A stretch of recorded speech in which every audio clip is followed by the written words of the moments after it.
नमस्कार आप सभी का 67 बीपीएससी के लिए चाणक्य एकेडमी में क्रैश कोर्स किया जा रहा है और हम लोग क्रैश कोर्स कर रहे हैं हिस्ट्री पे। ठीक है। और आज हम लोग का टॉपिक है, उस टॉपिक का नाम है 1857 की क्रांति, द रिवॉल्यूशन ऑफ 1857। तो जब हम लोग इस रिवॉल्यूशन के बारे में पढ़ने का प्रयास करेंगे तो पहले हम ये जानते हैं कि वो कौन से टॉपिक्स हैं जो आपको जानने हैं। देखिए, सबसे पहले क्या है कि सल्तान की क्रांति अगर हो रही है तो उसके कुछ रीजंस होंगे, कारण होंगे, सीधी सी बात है। तो उस कारण के बारे में जानेंगे। दूसरा हम ये जानेंगे कि कौन कौन से लीडर्स थे और कौन कौन सा एरिया था जहां पर ये क्रांति हुई, उसके बारे में हमको डिटेल होनी चाहिए। तीसरा, जब हम लीडर ऑफ एरिया के बारे में जानेंगे, तीसरा हम जानेंगे कि नेचर क्या था इस आंदोलन में, प्रकृति क्या था,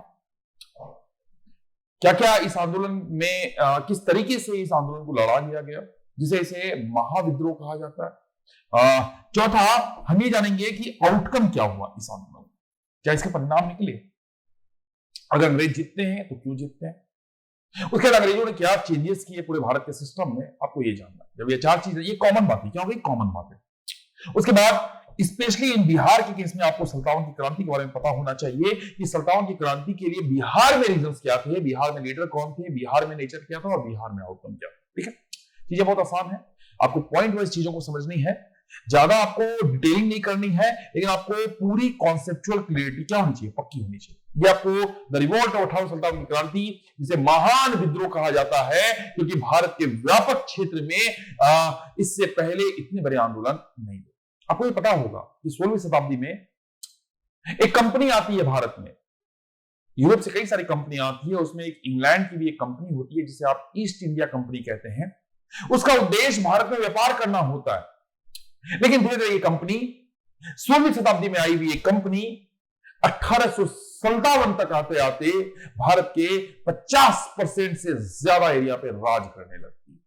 मतलब क्या हो गया, एक व्यापारिक कंपनी एक राजनीतिक कंपनी बन गई है, एक व्यापारिक कंपनी एक प्रशासनिक कंपनी बन गई है, और भारत के पूरे सिस्टम पर उसका नियंत्रण स्थापित हो गया है, और कंपनी अब भारत में सत्ता को संभाल रही है, उपनिवेश को स्थापित कर ली है, शासक बन गई। तो कहीं ना कहीं कुछ तो कारण होंगे कि एक कंपनी का एक साम्राज्य के रूप में स्थापित हो जाए। अंग्रेजों ने इस कंपनी को जब कन्वर्ट किया साम्राज्यवादी कंपनी में, साम्राज्यवादी शासक के रूप में, तो कई सारे तरीके अपनाए। पहले उन्होंने व्यापार करके धन कमाया, धन कमा करके फिर उन्होंने सेना रखनी चालू की। भारत में चूंकि गुटबाजी थी, तो भारत में उस गुटबाजी को समझने का प्रयास किया और आपस में लोगों को पढ़ाने का प्रयास किया। डिवाइड एंड रूल, बांटो और राज की नीति के आधार पर अंग्रेजों ने उनको बांटा। अंग्रेजों ने भारत में भू राजस्व नीति पर नियंत्रण स्थापित किया, रियासतों के साथ संबंध स्थापित किए, दमन की नीति का सहारा लिया, हिंसा का सहारा लिया, युद्ध का सहारा लिया। तो साम दाम दंड भेद सब तरीके अपना करके एक कंपनी व्यापारिक कंपनी से साम्राज्यवादी कंपनी के रूप में क्या हो गई, कन्वर्ट हो। तो ये तो क्या कहानी। तो आप ये देखिए कि विद्रोह जनरली इस रीजन्स में था। अगर आप लोकेशन देखने की बात करिएगा, देखिए ये आपको क्या है, मेरठ में विद्रोह होता है। उससे पहले कहां होता है, बैरकपुर। बैरकपुर में कौन, मंगल पांडे। विद्रोह की आग मेरठ जाती है, सतारा जाती है, फिर विद्रोह की आग मेरठ से दिल्ली पहुंचती है, फिर दिल्ली से होते हुए आग बरेली, लखनऊ, कानपुर, इलाहाबाद, बनारस, पटना, आरा, ग्वालियर, झांसी, पूरे उत्तर भारत में यह विद्रोह की आग फैल जाती। दक्षिण भारत में इस विद्रोह का योगदान कम था, पश्चिमी भारत में भी लोग कम थे, क्योंकि पश्चिमी भारत और दक्षिणी भारत में रियासतें थी, प्रिंसली स्टेट्स थे, और वो प्रिंसली स्टेट्स अंग्रेजों के समर्थन में थे। तो आपको ये जानना है कि वो इस क्षेत्र में जो विद्रोह हो रहा है, तो इसके पीछे का रीजंस क्या है, कारण क्या है, सवाल पूछता भी है बीपीएससी।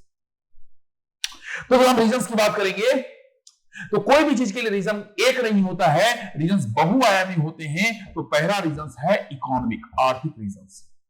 अंग्रेज भारत में आए और अंग्रेजों ने भारत में नई राजस्व नीति को लेकर के आए, जिसे आप भू राजस्व नीति के बारे में जानते हैं, लैंड रेवेन्यू सिस्टम के बारे में। अंग्रेज यहां पर आए, कर की दर को बढ़ाते हैं, नए नए कर लगाते हैं। अंग्रेज यहां पर आए, इन्होंने भारत में जमींदार को चेंज कर दिया। अंग्रेज भारत में आए, अंग्रेजों ने भूमि के मालिकाना हक को छीन लिया और अंग्रेज भारत में आए और लोगों को बेगार बना दिया। कृषि अर्थव्यवस्था टूटेगी, गांव टूटेगा और आर्थिक व्यवस्था के कारण जो लोग कृषि में लगे हुए थे, एग्रीकल्चर में, और जो मजदूरी में लगे हुए थे, जो हस्तशिल्प उद्योग थे, वह भी धीरे धीरे समाप्त हुए क्योंकि ब्रिटेन में इंडस्ट्रियल रिवॉल्यूशन हो गया था। तो कृषि और मजदूर के लोगों में असंतोष की भावना बढ़ेगी। किसके खिलाफ? अंग्रेजों के खिलाफ, क्योंकि अंग्रेजों ने इनकी व्यवस्था को चैलेंज करने का प्रयास किया। दूसरा कारण है सोशल। क्योंकि अंग्रेज नस्लवादी भावना से प्रेरित थे। अंग्रेज ये कहते थे कि हम तुमसे ज्यादा सभ्य हैं। अंग्रेज अपने आप को ज्यादा शिक्षित मानते थे और कहते थे कि हम भारतीयों को भी शिक्षित बनाने आए हैं। और अंग्रेजों ने थ्योरी करी, सिविलाइजिंग मिशन और व्हाइट मैन्स बर्डन थ्योरी। अंग्रेज ने कहा dogs and Indians are not allowed. उन्होंने भारत को निकृष्ट माना। इससे जो बुद्धिजीवी वर्ग था, जो समाज का आम व्यक्ति था, जो भारतीय था, उसके मन में असंतोष आया कि कैसे बाहरी व्यक्ति हमको बेइज्जत कर सकता है, हमको अशिक्षित बोल सकता है, हमको असभ्य बोल सकता है, हमको पिछड़ा बोल सकता है और हम पर अपनी चीजों को थोपने का प्रयास कर सकता। तो ये रीजन हो गए सोशल। साथ साथ अंग्रेजों ने अपने कल्चर को सर्वाइव करने का प्रयास किया। ईसाईयतकरण को बहुत तेजी से बढ़ाया, ईसाई कल्चर को, पश्चिमीकरण को बहुत तेजी से बढ़ाया। मैकाले की शिक्षा नीति, 1813 का चार्टर एक्ट, जिससे भारत में पाश्चात्य का प्रभाव होता है। इससे भी सांस्कृतिक जो पक्ष के लोग हैं उनके अंदर विरोध की भावना जन्म लेगी, असंतोष की भावना जन्म लेगी कि कैसे हमारी संस्कृति और संस्कार को पीछे किया जा रहा है। चौथा पॉलिटिकल रीजंस, प्रशासनिक कारण, राजनीतिक कारण। क्योंकि भारत में कई सारे रियासतें थी, देसी रियासतें थी। अंग्रेजों ने देसी रियासतों से बहुत घटिया व्यवहार किया।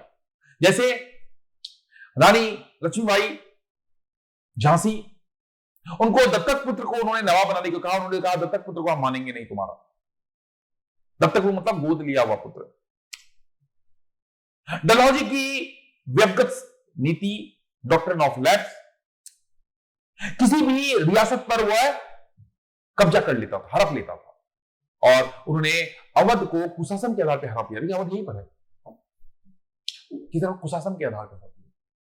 अब बताइए, किसी राजा का उसका रियासत ले लीजिए, मुगल बादशाह का अपमान कर दीजिए। तो अंग्रेजों ने देशी रियासतों के साथ अपनी नीति जो अपनाई, उस नीति में भेदभाव था, उस नीति में उनका शोषण था, उस नीति में उनको समाप्त करने की नीति थी, जिससे देशी रियासतों के मन में और उसके प्रजा के मन में एक असंतोष की भावना आई किसी के खिलाफ, अंग्रेजों के खिलाफ, और यह असंतोष की भावना विद्रोह की भावना में कन्वर्ट होगी। नेक्स्ट अगला रीजन जो आता है वो रीजन है प्रशासनिक कारण, एडमिनिस्ट्रेटिव रीजंस। प्रशासनिक कारण का मतलब यह है कि भारत में अंग्रेजों ने सेना के साथ व्यापक स्तर पर भेदभाव किया। जो भारत के सैनिक थे और जो अंग्रेजों के सैनिक थे, अंग्रेजों के सैनिक को ज्यादा भत्ता, ज्यादा वेतन, ज्यादा सम्मान, भारत के सैनिक को कम वेतन, कम सम्मान, कम उसको पुरस्कृत किया जाता था। जब ये सेना के साथ भेदभाव किया गया तो भारत के सैनिक अपने आप को दोयम दर्जे का मानते थे और कहते थे कि समान कार्य हम कर रहे हैं लेकिन हमारे साथ डिस्क्रिमिनेशन क्यों किया जा रहा है। साथ साथ अंग्रेजों ने सेना भर्ती अधिनियम लाया, जिसके तहत भारत के सैनिकों को भारत से बाहर जाने के लिए प्रेरित किया गया। समुद्र पार यात्रा, जबकि समुद्र पार यात्रा भारत में धर्मभ्रष्ट माना जाता था, तो सैनिकों के मन में एक विद्रोह की भावना पनप रही थी कि भैया एक तो हमारे साथ भेदभाव भी कर रहे हो और हमको समुद्र पार भी भेज रहे हो। साथ साथ डाकघर अधिनियम ला करके डाकघर जो वो भेजते थे घर, और उसका शुल्क बढ़ा दिया, जिससे सेना में एक विरोध की भावना का जन्म होता है। अब सोचिए, खुद सोचिए, आर्थिक कारण से किसान में, मजदूरों में असंतोष की भावना, सामाजिक और सांस्कृतिक कारण से समाज के आम लोगों में असंतोष की भावना, पॉलिटिकल, राजनीतिक कारण से रियासतों के मन में असंतोष की भावना, और प्रशासनिक कारण से सेना के मन में असंतोष की भावना, समाज के कई वर्गों में असंतोष अंग्रेजों की नीतियों के कारण। और तभी एक घटना होगी तात्कालिक घटना के रूप में अंग्रेज अपने राइफल को चेंज करेंगे, ब्राउन बेस राइफल की जगह एनफील्ड राइफल लाया जाएगा, उसमें कारतूस लगेगा। कारतूस में यह अफवाह फैल गई कि इसमें सुअर और गाय की चर्बी मिलेगी। आप बताइए, सुअर गाय हिंदुओं के लिए, सुअर मुसलमानों के लिए पवित्र, गाय हिंदुओं के लिए पवित्र। और इस कारतूस को जब आप लगाते हैं अपने राइफल में तो आपको मुंह से खूनना पड़ता है। तो सेना के मन में एक तो पहले ही असंतोष कि भैया हमारे साथ तुम भेदभाव कर रहे हो, हमारा तुम भ्रम भ्रष्ट कर रहे हो, और अब विश्वास हो गया कि तुम हमारा धर्म सच में भ्रष्ट कर रहे हो।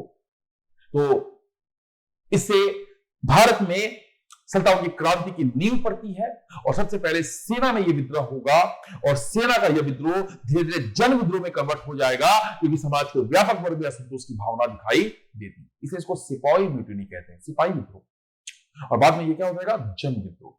तो इन कारणों से हमारे यहां विद्रोह जन्म लेता है। तो रीजन याद रखिए, आर्थिक कारण में आप बुरा नीति डालिएगा, आर्थिक कारण में जमींदारी प्रणाली डालिएगा, गद्दी प्रथा डालिएगा, सामाजिक कारण में ईसाईयतकरण डालिएगा, व्हाइट मैन्स बर्डन थ्योरी डालिएगा, सिविलाइजिंग मिशन डालिएगा, सांस्कृतिक कारण में सांस्कृतिक गुलामी डालिएगा, सांस्कृतिक वर्चस्व डालिएगा, पॉलिटिकल रीजंस में डलहौजी की हड़प की नीति डालिएगा, अवध का विलय डालिएगा, मुगल बादशाह के साथ अपमान डालिएगा, पेंशन को जब्त कर लिया जाएगा, दत्तक पुत्रों को मान्यता नहीं जाना डालिएगा, और प्रशासनिक कारण में सेना के साथ किया गया भेदभाव, सेना भर्ती अधिनियम, डाकघर अधिनियम, ये सारे कारणों से असंतोष की भावना और तत्कालिक में एनफील्ड राइफल की घटना डालिएगा और कारतूस में अफवाह फैलना जिससे लोग धर्म को भ्रष्ट माने। और भारत में एक विद्रोह की शुरुआत होती है जिसे आप 1857 की क्रांति कहते हैं। ठीक है, मुझे लगता है इसमें कोई दिक्कत नहीं, आसानी से आप लिख सकते हैं। चलिए अब आगे हमको जानना है इस विद्रोह का प्रचार प्रसार। तो सबसे पहले इस विद्रोह का प्रसार होगा बैरकपुर में। बैरकपुर में कौन होंगे, मंगल पांडे। मंगल पांडे के नेतृत्व में सेना के लोग विद्रोह करेंगे। कारतूस की घटना ने उस चिंगारी को आग में कन्वर्ट कर दिया और जैसे ही मंगल पांडे विद्रोह करेंगे और भी हलचल फैलेगी। कहां पर, बॉम्बे में। मंगल पांडे को गिरफ्तार कर लिया जाएगा, फांसी की सजा दे दी जाएगी, चिंगारी और फैलेगी। कहां पर, मेरठ में। मेरठ की छावनी, यहां पर 29 मार्च को विद्रोह हो रहा है, यहां पर 10 मई को विद्रोह हो रहा है। मेरठ की छावनी में कुछ सारे सैनिक शस्त्रागार पर हमला करेंगे, शस्त्र को लूटेंगे, अंग्रेजी अधिकारियों की हत्या करेंगे और कहां कूद कर जाएंगे, दिल्ली। क्योंकि दिल्ली में मुगल बादशाह का जो नवाब है बहादुर शाह जफर, उसको वो अपना नेता मानेंगे और कहेंगे हम बहादुर शाह जफर के नेतृत्व में यह आंदोलन को खड़ा करेंगे। बहादुर जफर क्योंकि बहुत वृद्ध था तो दिल्ली में है बख्त खां जो इस विद्रोह को नेतृत्व करेगा, एक नई दिशा देगा और इस दिशा देने के बाद तब अंग्रेज इंटरफेरेंस करेंगे दमन करने की नीति। लेकिन जैसे जैसे यह विद्रोह तेजी से फैलेगा, यह विद्रोह का विस्तार बरेली में होगा, नाना साहब के नेतृत्व में कानपुर में, बेगम हजरत महल लखनऊ में। नाना साहब कहां जाएंगे, कानपुर में। झांसी में रानी लक्ष्मीबाई और बिहार में वीर कुंवर सिंह, फैजाबाद में अहमदुल्ला, मथुरा में देवी सिंह, बरेली में खान बहादुर खान। मतलब कई सारे लोगों के नेतृत्व में यह विद्रोह खड़ा हो जाएगा और सैनिक विद्रोह के रूप में यह विद्रोह एक जन विद्रोह के रूप में खड़ा हो जाएगा। इसलिए इसे भारत का प्रथम स्वतंत्रता संग्राम आप कह सकते हैं। भारत का आरंभिक राष्ट्रवाद का विकास इस विद्रोह से देखा जा सकता। तो कैसे याद रखिएगा, पहले बैरकपुर, मंगल पांडे, 29 मार्च फांसी दी गई, बंबई फैलेगा, उसके बाद विद्रोह चला जाएगा मेरठ, 10 मई। रेजिमेंट के लोग कहां चले जाएंगे, दिल्ली। दिल्ली में रखिएगा बख्त खां, बहादुर जफर को नेता बनाएंगे। उसके बाद विद्रोह पूरा की तरफ फैलेगा, बरेली, गोरखपुर, लखनऊ, कानपुर, झांसी, आरा, जगदीशपुर, ये सब जगह याद रखिएगा, कुछ नाम याद रखिएगा जिससे मार्क्स आपको ज्यादा मिलेंगे। ठीक है, चलिए नेक्स्ट आइए।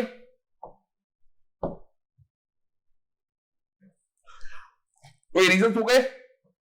पहले कौन सा रीजन देखिएगा, इकोनॉमिक, फिर कौन सा, सोशल रिलीजियस, फिर कौन सा पॉलिटिकल, फिर कौन सा एडमिनिस्ट्रेटिव, लास्ट में लिखिएगा मिलिट्री मतलब तत्कालीकरण। देखिए विद्रोह के नेता हो गए। रानी लक्ष्मीबाई, झांसी की रानी लक्ष्मीबाई कहां पर थी? खूब लड़ी मर्दानी वो तो नहीं पता, नहीं सुना बचपन में।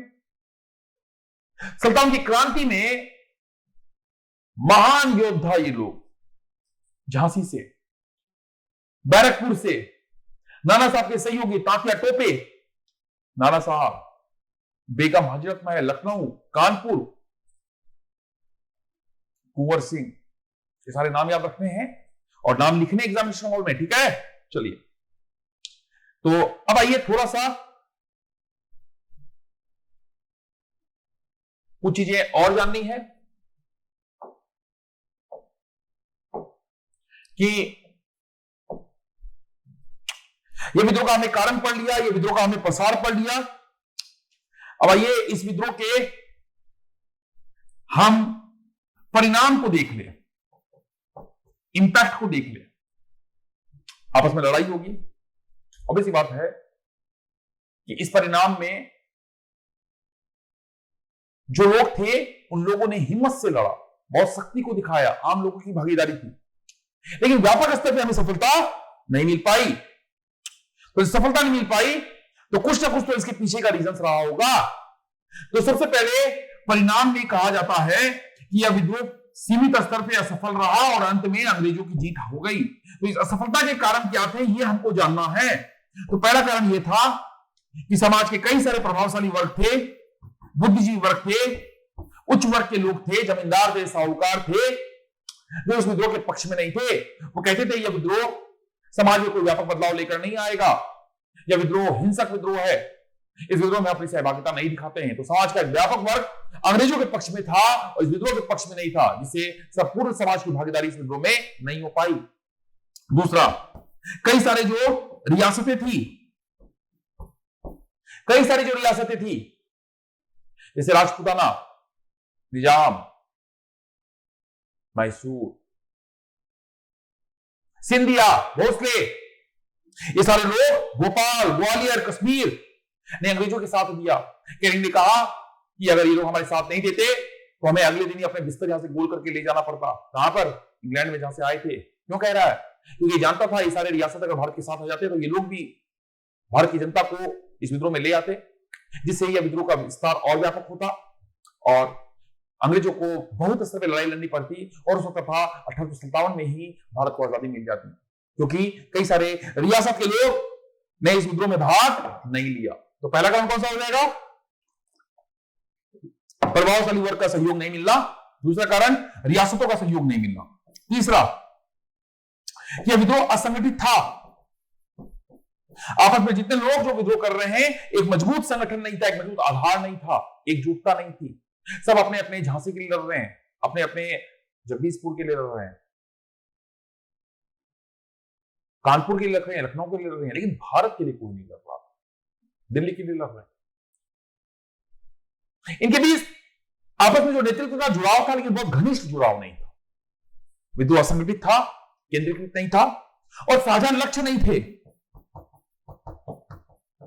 साझा लक्ष्य नहीं थे, कॉमन गोल्स नहीं था, करना क्या है।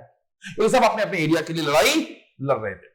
और वहीं दूसरी तरफ इनके पास सेना भी जो थी इतनी कुशल नहीं थी, संसाधन भी कम थे, कम संसाधन और कुशल सेना में। और दूसरी तरफ अंग्रेजों का पलड़ा हमेशा मजबूत था। किस पक्ष में? इनके पास संसाधन ज्यादा थे, इनके पास कुशल सेना थी,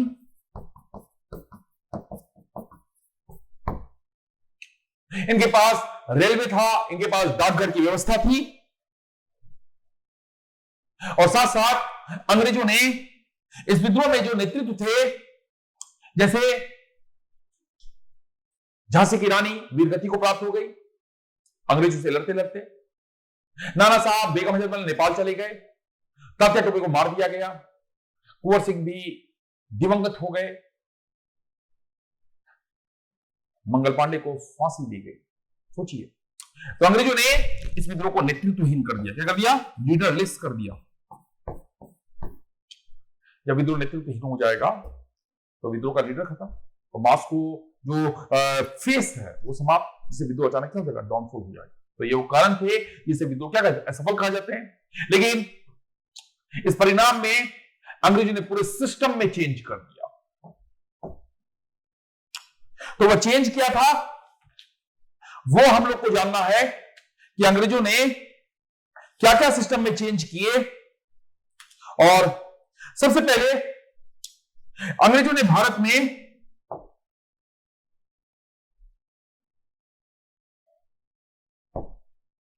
शासन की संरचना को बदला, स्ट्रक्चर को बदला। भारत का जो गवर्नर जनरल होता था वो वायसराय कहलाएगा।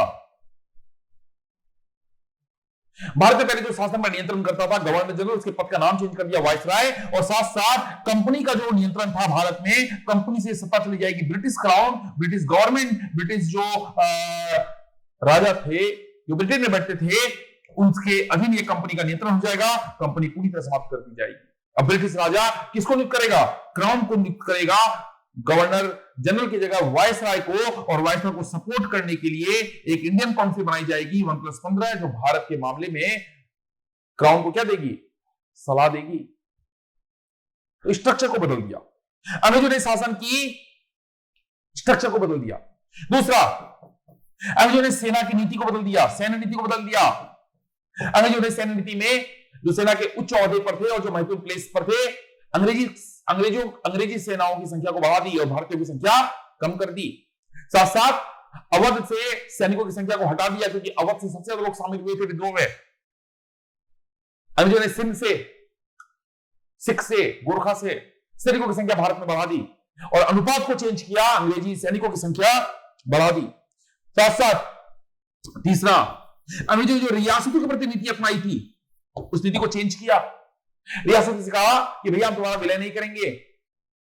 महारानी घोषणा करती है 1858 में, इलाहाबाद में कैनिंग, उसमें भारत का वायसराय था, कि भैया भारत की प्रजा अब हमारी प्रजा है, रियासतों के साथ हम किसी प्रकार का भेदभाव नहीं करेंगे, अब हम उसको हस्तक्षेप नहीं करेंगे और उनका अब हम भारत में विलय नहीं करेंगे। तो अंग्रेजों ने रियासतों के प्रति भी अपनी नीति को बदला, सेना के प्रति अपनी नीति को बदला और अपनी ब्रिटेन में जो भारत में जो संरचना एस्टैब्लिश की थी उस संरचना को भी बदलने का प्रयास किया। साथ साथ अंग्रेजों ने धार्मिक नीति में भी चेंज किया और भारत में जो ईसाईयत का धर्म था उसको थोड़ा सा कंट्रोल करने का प्रयास किया, ताकि फिर से लोगों में यह असंतोष की भावना न बदले। फिर अंग्रेजों ने आर्थिक नीति में बदलाव किया। भारत में निवेश करेंगे, वित्तीय पूंजीवाद का दौर आएगा। अंग्रेजों ने भारत में कंपनियां एस्टैब्लिश करेंगे ताकि भारत के लोगों को रोजगार मिले, सीमित स्तर पर किया। तो अंग्रेजों ने व्यापक स्तर में भारत में बदलाव लाने का प्रयास किया, हर स्तर पर बदलाव लाने का प्रयास किया, ताकि फिर से यह विद्रोह की भावना न पनपे, लेकिन पनपी, क्योंकि अंग्रेजों के मौलिक हित में था कि भारत का अधिक से अधिक इकोनॉमिक एक्सप्लॉयटेशन और साथ साथ भारत को कल्चरल रूप से स्लेव बना दिया जाए, सांस्कृतिक रूप से गुलाम बना दिया। तो अंग्रेज ने जब इस नीतियों को चेंज किया, साथ साथ अंग्रेज भारत पर नियंत्रण करना चाहते थे। अंग्रेजों ने गेम खेला, डिवाइड एंड रूल, बांटो और राज करो। अंग्रेजों ने हिंदू को मुस्लिम से अलग किया, हिंदुओं को भी अलग किया, गोरखा को अलग किया, सिख को अलग किया कि तुम अलग हो, तुम्हारे परिचय से अलग होना चाहिए। अंग्रेज जान गए थे कि बांटो और राज करो ही वह तरीका है जिससे भारत पर शासन किया जा सकता। तो ये क्या हो गए विद्रोह के परिणाम, असफलता के कारण। अब जब कंक्लूजन लिखिएगा, कहेगा कि यह विद्रोह, हाँ एक चीज और था कि इस विद्रोह को जब ब्रिटेन के इतिहासकार लिखते हैं तो कहते हैं कि यह सिपाही विद्रोह था, या असंतुष्ट सिपाही के द्वारा किया गया विद्रोह था। साथ साथ ये बर्बरता और सभ्यता के विरुद्ध विद्रोह था। भारत के लोग बर्बर थे, हम लोग सभ्य थे। बर्बरता और सभ्यता की लड़ाई में सभ्यता जीतती है। ये ब्रिटेन के लेखकों का लिखा गया लेख है। लेकिन भारत में जब इस विद्रोह की मूल्यांकन किया गया, मूल्यांकन में कहा गया कि यह एक जन विद्रोह था, आम लोगों की भागीदारी थी और यह भारत के स्वतंत्रता आंदोलन का पहला राष्ट्र विद्रोह था जिसमें व्यापक स्तर पर लोगों की भागीदारी दिखाई देती है। ये कोई सिपाही विद्रोह नहीं था, सिर्फ सिपाही लोग नहीं थे, इसमें आम लोग भी भागीदार किए थे, रियासत भी भागीदार की थी, आम जनता भी थी इसमें। इसलिए यह भारत का आरंभिक स्वतंत्रता संग्राम का विद्रोह है। और 57 के विद्रोह से मिली असफलता और 57 के विद्रोह से मिली कई सारे सकारात्मक परिणाम ने भविष्य के भारत के राष्ट्रीय आंदोलन को तैयार किया। और बाद के आंदोलन में जो संगठन दिखाई देता है, जो नेतृत्व दिखाई देता है, जो क्षमता दिखाई देती है, जो रणनीति दिखाई देती है, जो तरीका दिखाई देता है, वो सल्तनत की क्रांति से ही लोग सीखे कि कैसे अंग्रेजों के खिलाफ हमें लड़ना है। और इसी क्रांति का ही परिणाम था कि भविष्य के आंदोलन की नींव खड़ी होती है और यह नींव भारत को अंत में आजादी तक खींचकर ले जाती। ठीक है, तो ये सल्तनत की क्रांति हुई। अब हमको स्पेशली पढ़ना है किसके बारे में, थोड़ा सा बिहार के बारे में, बिहार के बारे में। याद रहेगा कि नहीं रहेगा? देखिए, याद 5-5, 7-7 चीजें अच्छी अच्छी से याद हो, इसके बारे में आपको काम करना। ये है सल्तनत के महासमर के महान और वयोवृद्ध योद्धा, आपने नाम सुना होगा इसका, वीर कुंवर सिंह। तो आइए सबसे पहले हम देखते हैं बिहार में। कहां पर? बिहार में। हमें 2 चीज जाननी है। बिहार में 1857 की क्रांति, विद्रोह, और स्पेशली वीर कुंवर सिंह। विद्रोह का कारण वही होगा, एकदम वही कारण होगा, आर्थिक कारण, सामाजिक कारण, सांस्कृतिक कारण, प्रशासनिक कारण। इस कारण में खाली एक कारण एक्स्ट्रा जुड़ जाएगा, वहाबी आंदोलन। अंग्रेज वहाबी आंदोलन का दमन कर रहे थे, और वहाबी आंदोलन का दमन कर रहे थे तो वहाबियों में असंतोष की भावना फैली। या इस्लाम धर्म में चल रहा आंदोलन था, जिससे वहाबी लोग भी इस आंदोलन में शामिल हो गए, जिससे बिहार में इस आंदोलन का विस्तार और ज्यादा हुआ। लेकिन सबसे बड़ा मामला है बिहार में इस विद्रोह का विस्तार, ये सबसे इंपॉर्टेंट है। विस्तार में सबसे पहले ये बिहार है, क्योंकि उसमें बिहार में बिहार भी था, झारखंड भी था, क्षेत्र बड़ा था। तो सबसे पहले देवघर में एक रोहिणी नाम का गांव है। कौन सा गांव है? रोहिणी। रोहिणी नाम के गांव में विद्रोह की आग लगती है, और यहां पर रहने वाले सेना के रेजिमेंट में सबसे पहले विद्रोह होता है। तो बिहार में इस विद्रोह का रूप सबसे पहले सलामत अली और अमानत अली के नेतृत्व में रोहिणी नाम के गांव में देवघर जिले में शुरू होता है, और यह डेट है 12 जून। इसके बाद यह विद्रोह पटना पहुंचता है। पटना में पीर अली नाम का बुक बाइंडर है, पटना में पीर अली नाम का बुक बाइंडर है, और वारिस अली नाम के स्वतंत्रता सेनानी हैं। और पटना सिटी में वहाबी आंदोलन का भी केंद्र चल रहा था। पीर अली ने अपने लेखक, अपने साहित्य, अपने तरीके से गुप्तचर प्रणाली का प्रयोग करते हुए इस संदेश को लोगों के अंदर बढ़ाया कि कैसे इस विद्रोह को हमें करना है। पीर अली महान स्वतंत्रता सेनानी, जिनका जन्म बिहार में हुआ, एक बुक बाइंडर के रूप में जन्म लिए, लेकिन सल्तनत की क्रांति में उनका अविस्मरणीय योगदान है, जिन्होंने सल्तनत की क्रांति को विस्तार देने में अपना अभूतपूर्व योगदान दिया। बिहार चैप्टर के नायकों में से एक है पीर अली। पीर अली के नाम पे पटना में पीर बुहर नाम का जगह स्टैब्लिश किया गया। पीर अली के नाम पे पीर अली पार्क भी है। उनको और ख्याति मिलनी चाहिए, क्योंकि राष्ट्रीय आंदोलन में उनका एक अभूतपूर्व योगदान है। कौन है वो? पीर अली और रोहिणी गांव। इसके बाद विद्रोह की आग फैलती है दानापुर रेजिमेंट में और मुजफ्फरपुर में। यहां भी सेना का रेजिमेंट है, यहां के लोग असंतुष्ट होते हैं, विद्रोह की चिंगारी फैलती है, और दानापुर के लोग, इस रेजिमेंट के लोग चले जाते हैं जगदीशपुर। और जगदीशपुर में कौन है आपके? वीर कुंवर सिंह, उसको अपना नेता मानते हैं और उसके नेतृत्व में विद्रोह को हवा देने का प्रयास करते हैं। और इसके बाद खड़े होते हैं वीर कुंवर सिंह, जिन्होंने 1857 की क्रांति में बिहार में नेतृत्व किया, न सिर्फ बिहार में बल्कि पूर्वी भारत में भी, और बहुत सारे लीडर को एकजुट करने का प्रयास किया। और 80 साल की उम्र में उन्होंने अदम्य साहस का परिचय दिया। और आज भी हमें गर्व होना चाहिए कि आप उस भूमि में जन्म लिए जिस भूमि में वीर कुंवर सिंह का जन्म हुआ है। तो ये जगदीशपुर में जब विद्रोह फैलेगा तो ये विद्रोह फिर सैनिक विद्रोह बन जाएगा। जैसे ये पटना पहुंचा था, ये आम विद्रोह, जन विद्रोह बन गया कि आम जनता की क्या हो गई? भागीदारी हो गई, क्योंकि वहाबी के लोग इसमें क्या हो गए? शामिल हो गए। तो विद्रोह की शुरुआत दक्षिण भारत से हुई, फिर यह मध्य भारत में आ गया, फिर यह पश्चिमी भारत में चला गया।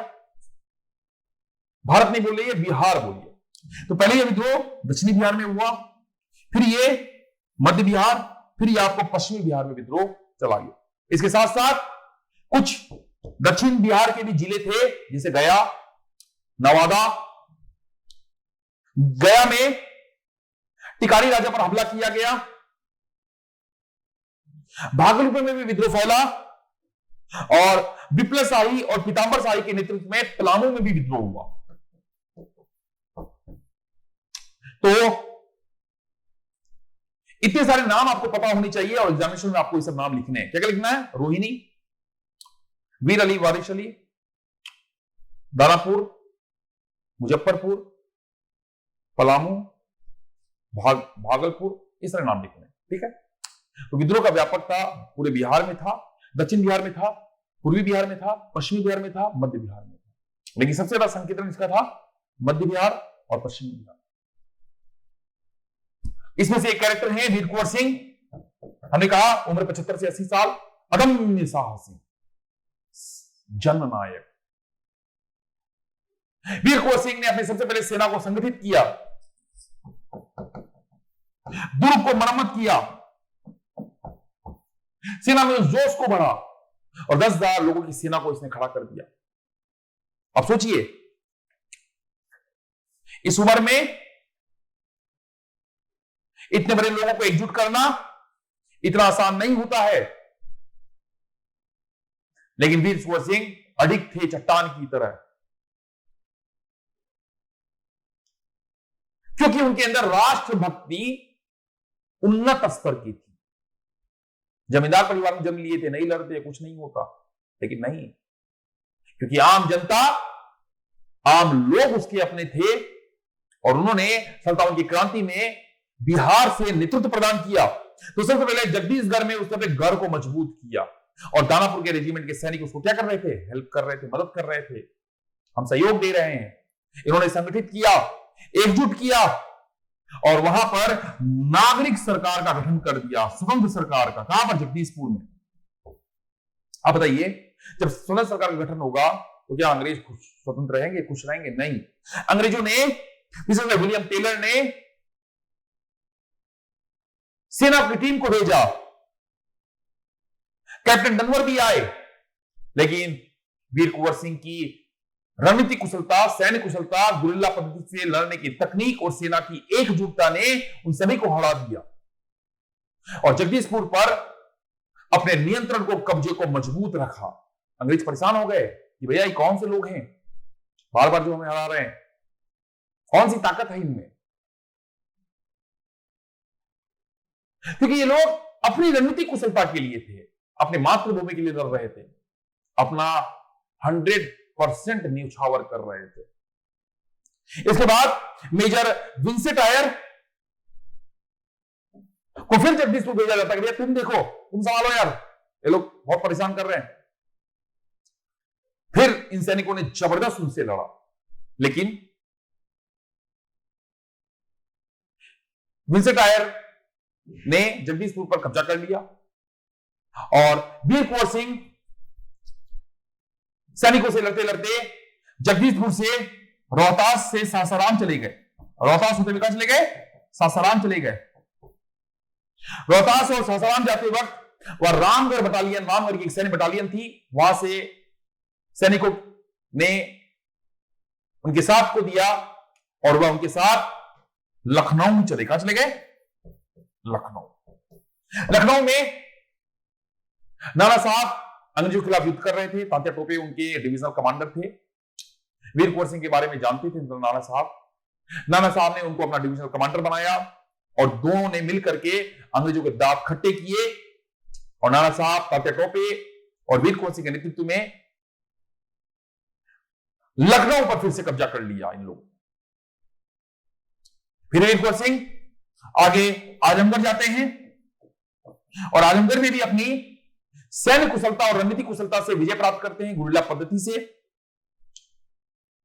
और अंग्रेज परेशान हो जाते हैं कि भैया 75-80 साल का आदमी जितनी बार युद्ध कर रहा है उतनी बार जीत रहा है,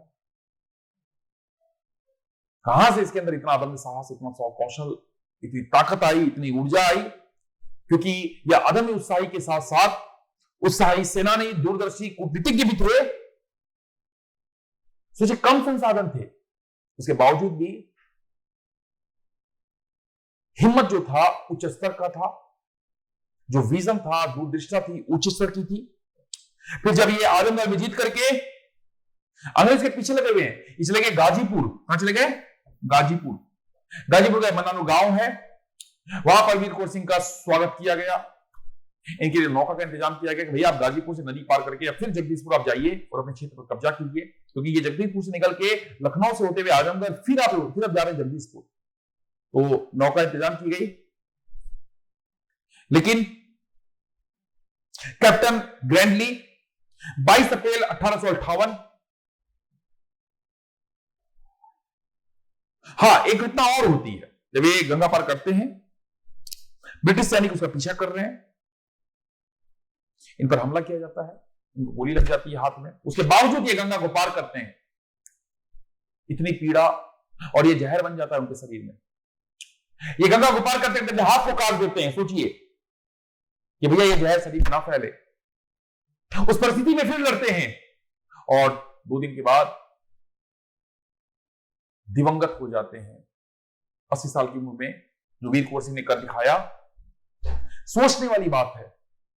इतना महान जननायक, इतने कम संसाधन, लेकिन मजबूत इच्छा शक्ति के कारण इतिहास के सुनहरे पक्षों में अमर हो गया। हमें सीखना चाहिए वीर कुंवर सिंह से। हम 20 साल, 25 साल, 30 साल में तैयारी करके 2 बार फेल हो गए तो हार मान जाते हैं, 3 बार हार मान जाते हैं। 80 साल का व्यक्ति, वो भी अंग्रेजी शासन, आप अगर पकड़ लिए गए तो आपको फांसी दे दी जाएगी, गोली मार दी जाएगी, वो निश्चित है। उसके बावजूद भी अंग्रेजों से 16 से 17 बार लड़ा और किसी भी दिन, किसी भी समय वो हारा नहीं। उसकी मौत अंग्रेजों से लड़ते हुए नहीं हुई, उसकी मौत उस गोली लगने से शरीर में फैला जहर के कारण है। ये सोचने वाली बात है।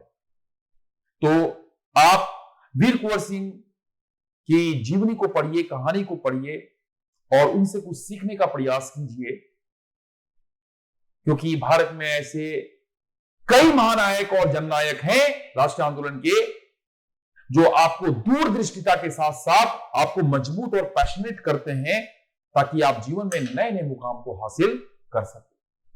तो ये था वीर कुंवर सिंह के बारे में मोटा मोटी जो बात था, जो आपको एग्जामिनेशन हॉल में जानना है। चेहरा भी देख लीजिए, ये आपकी कौन है? वीर कुंवर सिंह। और परिणाम में वही, अंग्रेजों ने सिस्टम चेंज किया, वो बिहार में भी चेंज किया, अंग्रेजों ने दमन किया और भारतीयों में भी एक राष्ट्रवाद की भावना बहुत तेजी से पनपी, जिसे भविष्य के आंदोलनों में हम देख सकते हैं। ठीक है, तो ये आपको सत्ताओं की क्रांति हुई। इसने आपको क्वेश्चन किया कारण और परिणाम, वीर कुंवर सिंह का योगदान, बिहार का योगदान। मोटा मोटी आपको सब चीज को ओवरलेप करके लिखना है, ब्लेड करके, चीजें मुश्किल नहीं है। चलिए मिलेंगे अगली क्लास में अगले टॉपिक पर। थैंक यू आप सभी का। Don't forget to like, share and subscribe to our channel and press the bell icon to never miss an update.